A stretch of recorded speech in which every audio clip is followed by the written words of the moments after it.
Hey true crime besties, welcome back to an all-new episode of SERIALously.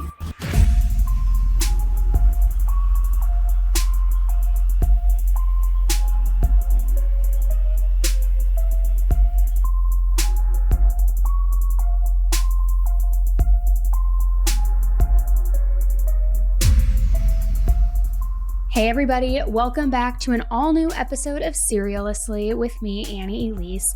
Headline Highlights Edition, also 2025 edition. Happy New Year. And here's a little New Year's snacky treat for you guys. I have been hearing so much feedback from all of you guys over on YouTube asking if I could cross-post the Headline Highlights episodes onto YouTube because before it was audio only, you could only listen to it on the podcast.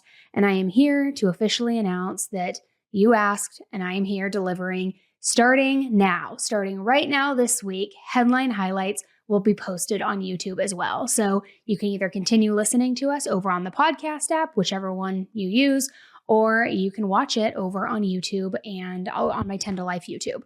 But excited about that. Now we have a lot to talk about today because unfortunately 2025 seems like there's not going to be, any better quality people out there from 2024. Still the scum of the earth, disgusting human beings who are doing just like evil, vile shit. Sorry for cussing, but I guess that should be a New Year's resolution, right? I need to clean up my mouth. Anyway, let's talk about this first case that takes us to Florida because this case is pretty wild, okay? A baby was abandoned inside a Hard Rock casino. And there's a lot of details that haven't really been revealed here, but I'm going to break down the timeline for you. And there is something very sketchy here. And I'm not going to jump and use the word trafficking because I feel like everybody always jumps to that so quickly, but there is definitely something weird here, and I'm interested to know what you guys think about all of this. So an Oklahoma woman was arrested because she allegedly left her baby abandoned in this Florida hotel and casino. It was Christmas Eve, okay? And a police officer was called into the Seminole Hard Rock Hotel and Casino in Florida, in Hollywood, Florida to be specific. And when he got there, he said that he, quote, observed an infant who was wearing a soiled diaper and just out in the open elements. Now, the exact age of the child has not yet been released. Like I said, there's very few details, but just think about it. This baby was left all alone, young enough to be in a diaper, obviously, and nobody was taking care of them. It's pretty unthinkable, right? They also, as we know, babies, have no way of speaking, protecting themselves, taking care of themselves. So they really are at the mercy of whatever human being discovers them. Now, someone who worked at the hotel told the officer that they witnessed 3 unknown men who had dropped this baby off. And not just dropped the baby off on the curb, not that's okay, obviously, but they apparently had the baby in a stroller and then they wheeled this stroller to the concierge desk. But then when they did that, they just walked away, which, what are you talking about? 3 men just dropping a baby off at the front desk or at the bell desk or the concierge desk or whatever it was. It's really crazy. So then the baby was by themselves there for about 30 minutes until that police officer arrived. So I don't know what the plan was, why nobody was following these 3 men, asking them questions, why these 3 men have this baby. It's very bizarre. So the police officer then said that the baby's mother, a woman named Ruby Verduzco, walked into the casino 15 minutes later. Now, she apparently told the police officer that she had, quote, fought with her baby daddy. And then because of that fight, she left the baby with some of her friends for a little while, which, I'm sorry, but this woman told a police officer that she got into a fight with her, baby daddy. So because of that, she left her child unattended at a casino to deal with this argument. Now, another thing is she couldn't name any of these so-called friends that she left her literal child with. She couldn't name them to the cop. So it feels not only like a recipe for disaster, of course, but also pretty shady. You're saying, even if you are a scum of the earth mother and saying, oh, I left them with my friends because I needed to go deal with my toxic relationship, don't care if they leave them, at a concierge desk or whatever, but then you can't even name the friends that you left your baby with. Something just isn't working here for me. Now, authorities also said that she appeared to be super, super drunk. Ruby just reeked of alcohol. Police say that she was slurring her speech, her breath smelled like a literal mini bar, and that she was just, hammered, wasted, super drunk. Police said that Ruby was, though, able to tell the authorities her baby's name, but she was still too drunk or irresponsible or both to give them the correct date of birth. Kind of feels like Mother of the Year, right? You can't even tell them your baby's birthday. Give me a break. So then, as if there's not enough chaos in the mix already, Ruby then calls a man on the phone who she claims is her baby's daddy. Now, his name was never released. However, he did speak with the police on the phone, and he confirmed that he was in fact the father of the child. But he said that he was in Oklahoma. Pretty far away from Florida, right? So he said that he had no way of getting to the Hard Rock Hotel to pick up his child. He also told the police that they should arrest Ruby and that the state should just take away custody of their baby completely. Which there's a lot to unpack with all of that right now, okay? Because first of all, she said that she had an argument with the baby's dad, and that's why she left the baby with her friends. But he's in Oklahoma, so was the argument on the phone? And even if it was like the worst argument of all time, you're on the phone. Like, why would that require you to leave your child with friends who you can't even name? Not that there's any excuse that would make that, any more justifiable. But then he is in Oklahoma saying, yeah, we got in a fight. That is my kid, but she's unfit. So the state should just take custody of the child, which in my opinion, that's a clear indication that he doesn't care about the well-being of his baby. She clearly doesn't give a shit about the well-being of her baby. There we go again. It's just really frustrating. And the police obviously thought that this whole situation was fishy because, remember, she had said the whole reason she left the baby at this hotel was because she got in a fight with him, and it just didn't make any sense. So not long after that phone call, this baby daddy, who is unnamed at this point, called back to tell the police that he was lying, that he actually wasn't in Oklahoma. He was in Orlando. But he said even though he was in Orlando, he told the police officer he, quote, wasn't sure if he could come to the Hard Rock and retrieve his child. Which, what are you talking about? Like, first, why are you lying that you're in a different state? Then you call back saying, oh, no, I am in the same state. I am in Florida, but I don't know if I can get a ride to the Hard Rock to get my baby, so give the baby to the state. Like, Uber, cab, I don't care. Hitchhike, my man. Like, figure it out. But again, I think there's something else going on here. Like, the just complete disregard for this baby is next level. So this baby was literally left helpless at this casino, with the mother being drunk, clearly unable to take care of them.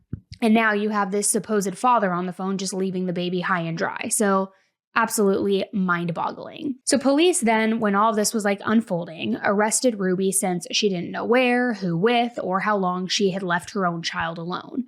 So she has been charged with 2 counts of felony child neglect.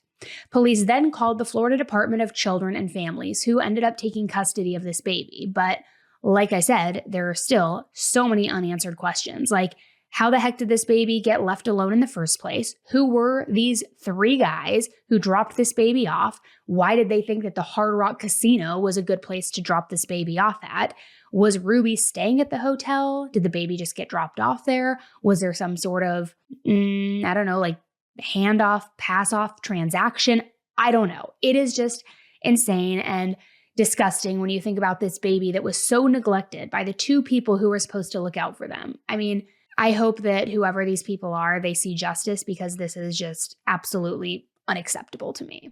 Now we're going to move a little bit further across the opposite direction, back towards me now in the country, and actually out of the country, because now we are going to go near the Mexico and US border, because this feels like it is straight out of a horror movie. I'm talking like horror movie that's not sci-fi, but it's so beyond scary that it doesn't even seem believable, like Hills Have Eyes kind of scary, because a dozen skeletons have now been found in secret graves near the US-Mexican border. And this is crazy because we just covered another story in a recent episode of Headline Highlights where there were 20 human skulls being found on a property in New Mexico. Just feels like, why are there so many remains being found, right? So the bodies were found last week in Chihuahua, which is a northern state in Mexico. And this mass grave site was just south of El Paso. Now, authorities said that they found 12 bodies in total in 11 secret graves, which that is just insane. I mean, that is a dozen dead bodies in a hidden mass grave. It is absolutely horrifying. They found the first body on the 18th of December. Then they expanded their search, leading the police to find the other 10 graves. Now, all of the remains are currently unidentified, and everything that has been found so far has been sent to forensics, but there isn't a lot of information. The investigation, of course, is ongoing. However, hopefully with the forensic medical service, They'll be able to figure out what the cause of deaths were, the identities of these people, what happened, maybe start narrowing in on some sort of suspect. I don't know. But to just kind of level set it statistically, currently there are approximately 120,000 missing people in Mexico. And because of the insanely high number of missing persons, friends and family usually end up having to search for the victims all by themselves or form like independent search groups. So it hasn't been released how they originally found these bodies or where the victims originally died. But again, it's all part of a continued ongoing investigation. But anytime there's like a hidden grave site or mass remains being found, it literally sends a chill down my spine. It also kind of gives like Yellowstone vibes. I don't know if you guys watch that, but you know how they drop them off at the train station? You get what I'm saying? Where it's like, then somebody like discovers this massive dump site. I don't know. It makes me nervous. Now, this other story, okay, we're going to move into the next story. I know I'm going a little quick, but I just have so much to talk with you guys about. I didn't think that this was real. I saw it come up. I can't remember if I saw it come up on my For You page on TikTok or if it was on Instagram. But I thought that it was like a prank at first until I started researching it. But I want you to brace yourselves for this next one because it's pretty wild. So a pizza delivery woman in Florida allegedly came back to a delivery site and then she stabbed the customer repeatedly over a bad tip that she received. And it gets worse, okay? If your jaw's on the floor right now, it's about to like sink below the floor, okay? Because Brianna Alvelo, who is just 22 years old, delivered an order to the Riviera Motel in Kissimmee, Florida.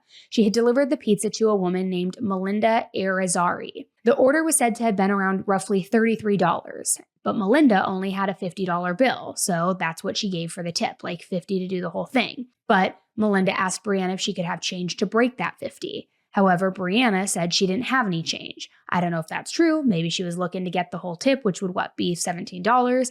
But anyway, after looking for smaller bills, all Melinda could find was $2. So she gave her the $2 as a tip because she wasn't going to give her the full 17. And then I guess she must have paid on her phone on an app. I don't know, because she didn't have any other cash.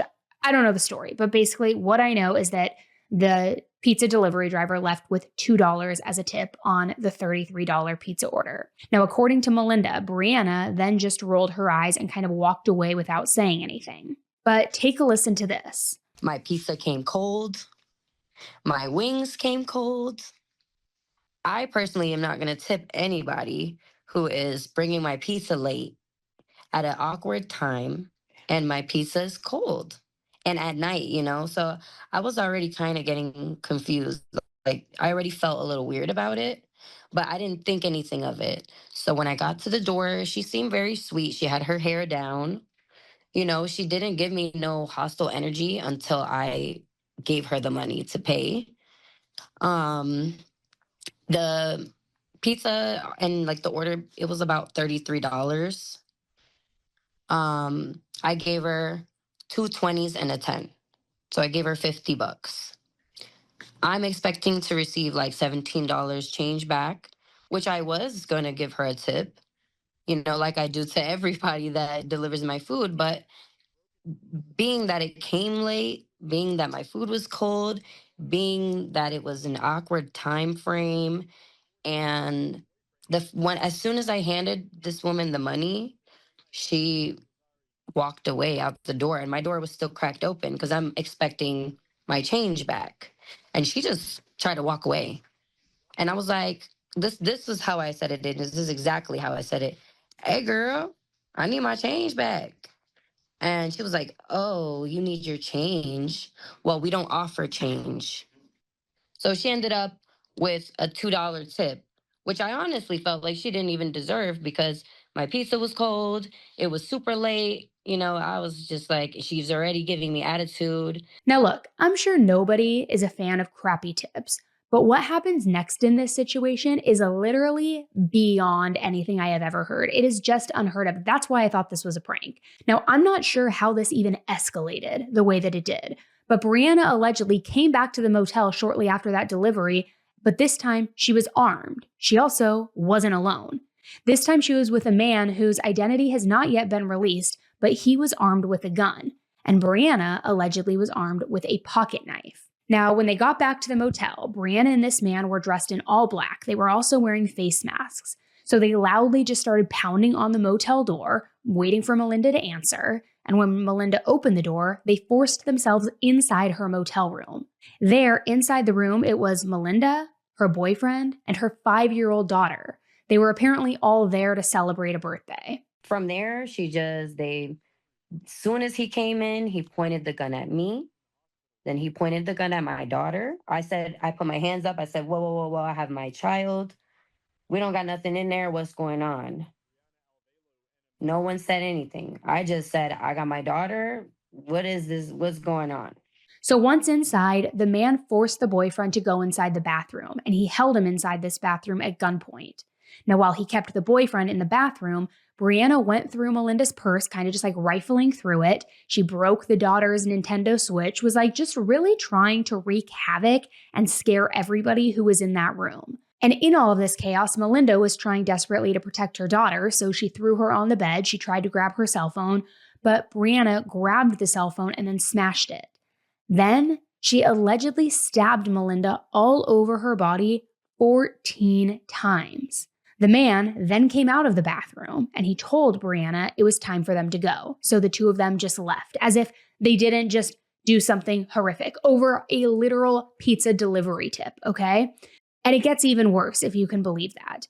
But speaking about Melinda, she had stab wounds on her chest, her arms, her leg, and stomach, and she also ended up having to get surgery for a ruptured lung. She was immediately rushed to the hospital, but while she was at the hospital getting treated, she also found out she was pregnant. She was a few weeks pregnant, to be more specific. So not only did this insane lunatic stab this woman 14 times, but she also stabbed her unborn child. I mean, not literally, but you know what I mean? She was pregnant. Now, as of the latest, the victim has been treated for her injuries and is currently in stable condition, like, thank God. But it's just crazy to me that this even happened because it was just a bad tip. Like, who's going to freak out and do a 14 stab massacre over a freaking tip? It's absurd. I guess that's a good reminder, though, for all of you who Postmate and DoorDash like me, like, always give the 20 or 25%, right? Like, you don't know what kind of like lunatics are out there. So Brianna was arrested and she was booked into jail, and she's facing charges of attempted murder, home invasion with a firearm, kidnapping, and aggravated assault. Her bail was set at $55,000. The pizza place that she worked for, Marco's Pizza, has released a statement, and they have said that they were completely cooperating with the authorities, that the safety and the well-being of their customer is the top priority, and that they will completely cooperate with this investigation. Now, as for the man who allegedly helped Brianna, he has apparently not yet been identified. He's still just out there. Now, in a statement, Melinda, the victim, said, quote, "I am scared, and he knows exactly how my boyfriend looks. He stared at the man for so long with a gun pointed to his head. I want them to get him as soon as possible because they're monsters. They should not be out on the street." Now, if you just kind of imagine that, that is terrifying. That's always the big scare, right? And the big fear when you have a home invasion or something like that, or if somebody takes your ID, that they will know how to find you and that they will retaliate because you can identify them. Now, in this situation, imagine the fear of finding out that you're pregnant, that you have a 5-year-old daughter, that you have been, in fact, attacked and stabbed 14 times by this lunatic and her boyfriend, partner, whoever he is, friend, whatever he is, and that now she's behind bars and he may want to retaliate for that. It's just really, really scary. So I'm hopeful that Brianna flips and like tries to cut a deal and gives up the guy at least so that they're both off the streets. But I guess we'll just have to wait and see. But again, a good reminder to always be overly generous with tipping. Okay, I'm going to grab some water because I know I've been talking at super speed. We're going to hear a quick word from today's sponsor and then I will be back. Okay, so you know how I always say I'm all about life balance? Well, let me talk to you about my newest obsession that I just got my latest delivery on, and it is Hero Bread. Because Hero Bread makes it so much easier to focus on my health goals, especially now in the new year, without giving up on the foods that I love. Whether it's a warm grilled cheese with soup on a cold day, a everything bagel that's loaded with, avocado, eggs, all of the things, or even just like a burger night with the family, whatever it is, Hero Bread delivers the softest, most fluffy texture that you ever would crave in your life when it comes to bread. And it's all guilt-free. Now, when I first tried Hero Bread, I was honestly shocked. I think my first time trying it was around 4th of July, but I was so shocked because I was having a hot dog and it was so soft, so fluffy, and it tasted just like my regular favorite bread. The other week, I actually ended up using their tortillas to make quesadillas for the kids, and my kids, who are the pickiest eaters on the planet, could not tell the difference. Plus, it just fits perfectly into my busy routine because their bread is ultra low in net carbs, it has 0 grams of sugar, it's packed with fiber, and it's like the best of both worlds. It's delicious and it's nutritious. You can even see my unboxing of all of this over on my Instagram page. I put it on my stories because I love, love, love when I get my Hero Bread delivery, and my husband is obsessed as well. Now, their product range is absolutely amazing. They have sliced bread, tortillas, bagels, dinner rolls, I mean, you name it. Now, I've been loving their bagels for my quick breakfast, like I mentioned, but I also can't wait to try their 4-gram net carb bagel. So Hero Bread is helping me crush my health goals this year, and they can help you too. Right now, they're offering 10% off your order. Just go to hero.co and use code AE at checkout. That's HERO.co, code AE. So if your New Year's resolution is to eat healthier without sacrificing flavor, Hero Bread is the way to go. Trust me, you will never miss the sugar or the carbs.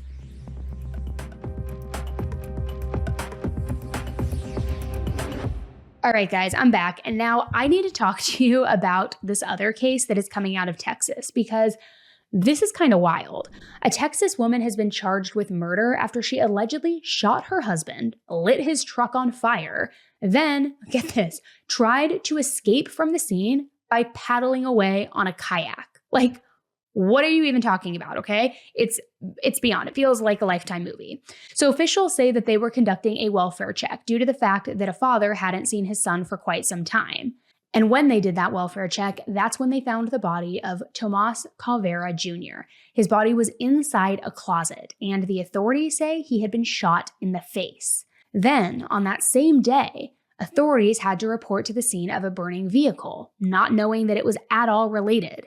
But witnesses told the police that they saw a woman walking away from this burning truck that was on fire. Now, the woman was identified as Faith Page Goins, and Faith was Tomas's common-law wife, which basically means that she lived with him, they were committed to each other. I don't know what the requirements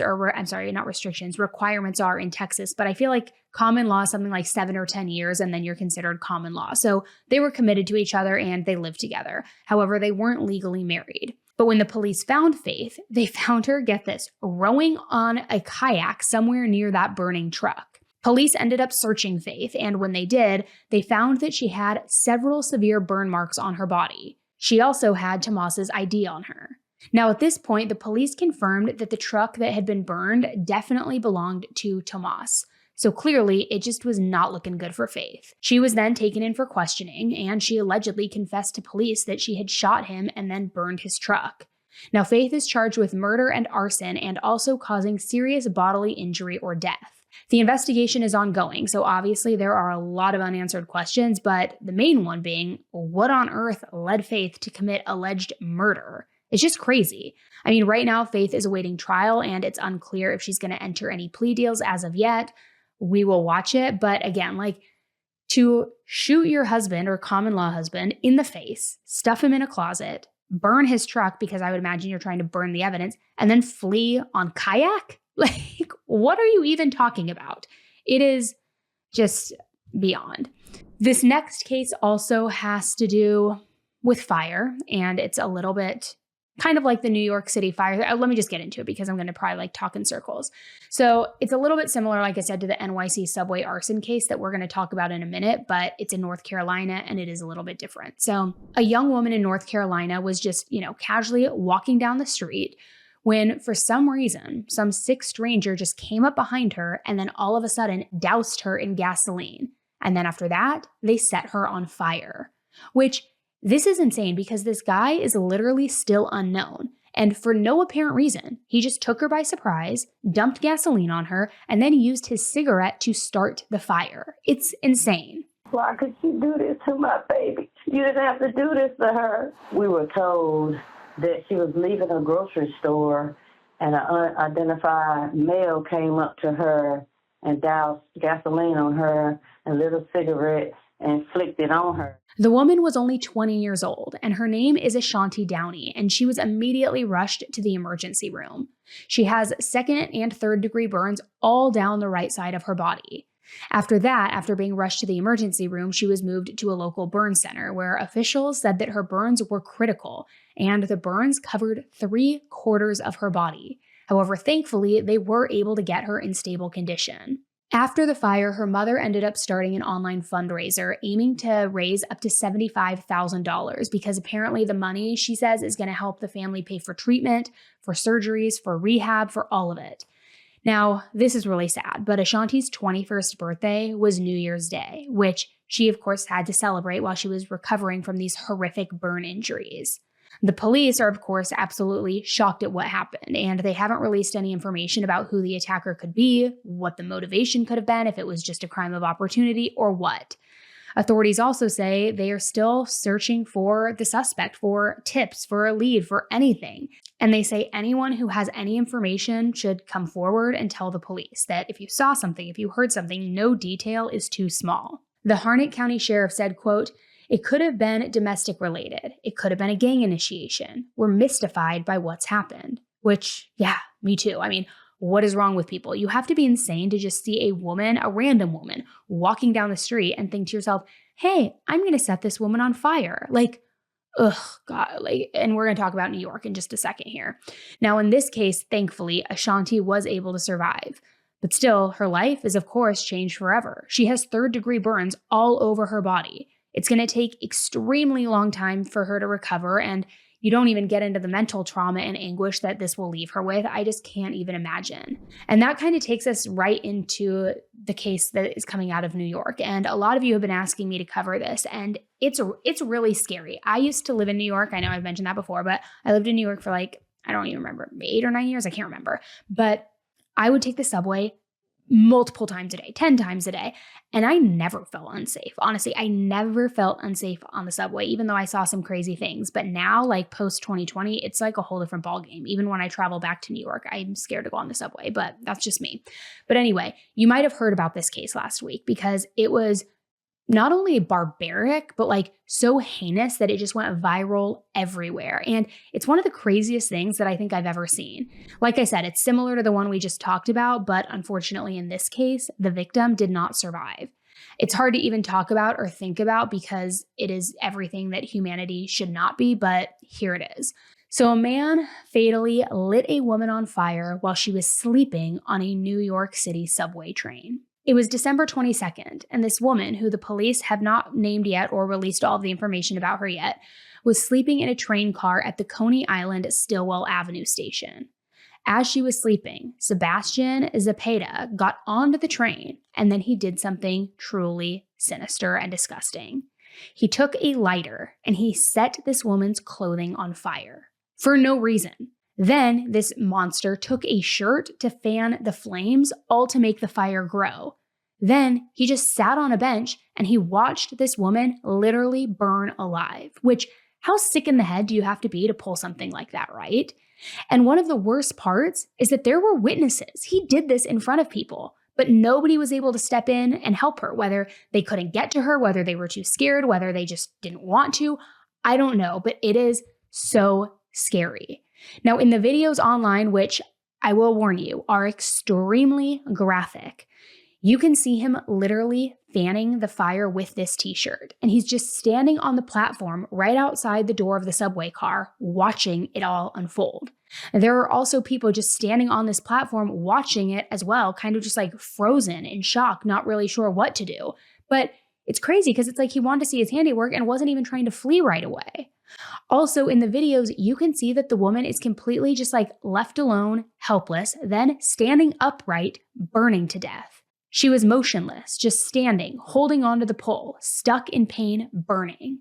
It is really very difficult to watch, even with everything blurred out. So I just want to warn you, I would not go Googling for these videos. It is a difficult watch.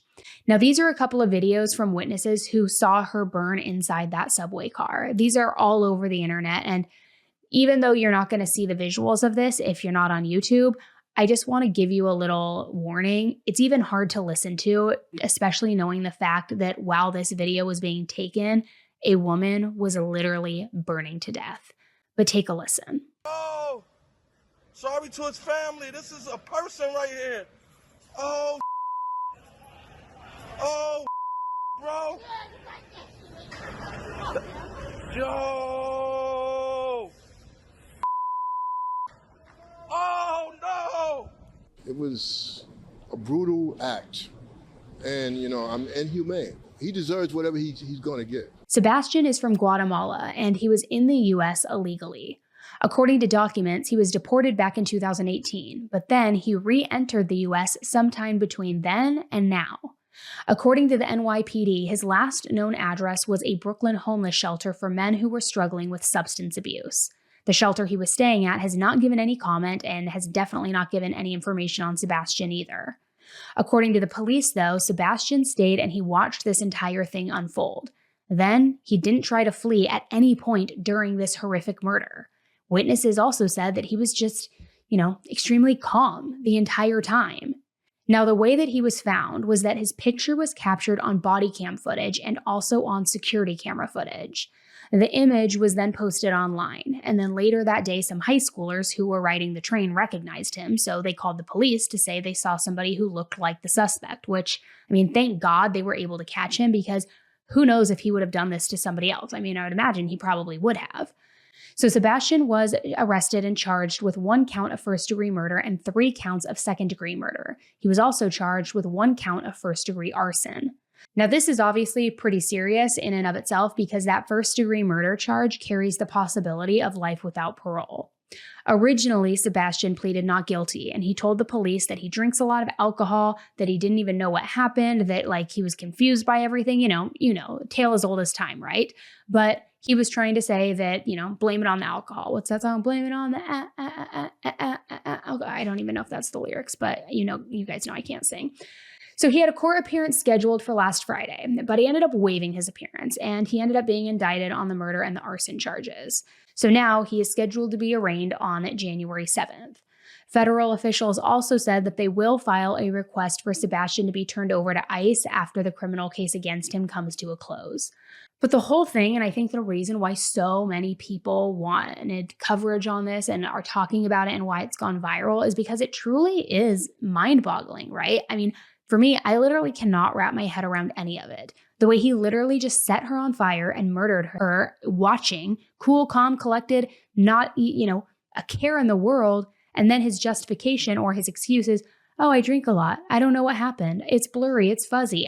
It's sick. He murdered somebody for no reason. And my opinion, I don't know if you agree, is he probably would have done it again. Now, Mayor Eric Adams posted on X, or, formerly Twitter, and he said, quote, "This type of depraved behavior has no place in our subways, and we are committed to working hard to ensure that there is swift justice for all victims of violent crime." He also said that they are pushing to bring additional federal charges for Sebastian, even though those probably won't add any time to his sentence, but I would imagine it still is just for the justice of it all, right? Not exactly the way that I thought we would be starting 2025 off. I know it's a true crime podcast, okay, guys? But I thought maybe we wouldn't have the depravity we always have, but we do. People are just sick and twisted and evil. And if this is any indication of how 2025 is going to go, please just watch your back as always. Anyways, thank you guys so much for tuning in to another episode of Headline Highlights with me, Annie Elise. I appreciate you guys being here. As a reminder, like I said at the top of the episode, we will now be publishing these on YouTube as well. The YouTube channel is called 10 to Life, so you could check it out over there, but you can always continue listening for free right over here on whatever podcast app you use. All right, guys, thanks so much for tuning in. I will be back on the mic with you first thing Monday morning with a deep dive into an all-new case. And again, also, I guess as a little reminder, because I know some of you are still on break, whether it's from school, from work, from wherever, if you feel like you're running out of content to binge, because I know a ton of podcasters just shut down for the last 2 weeks, I put out, not only have we been putting out the regular content, but we also put out extra bonus episodes every Friday right here on the podcast. Now, those are only available on the podcast app, Apple specifically, or you can get access on patreon.com/AnnieElise. But those are bonus episodes. They are ad-free. Right now, if you sign up, you unlock about 75 of them, so you will definitely have a lot of stuff to binge, but we put a new one out every Friday on top of that. So even once you catch up on the full 75, you will have a new one every single Friday. So if you feel like you always need more content to binge, you don't just have enough, I'm here to help you out. All right, guys, thank you again. I will be talking with you on Monday, and until then, be nice, don't kill people, watch your back, don't join any cults, and just stay safe. All right, thanks, guys. Bye.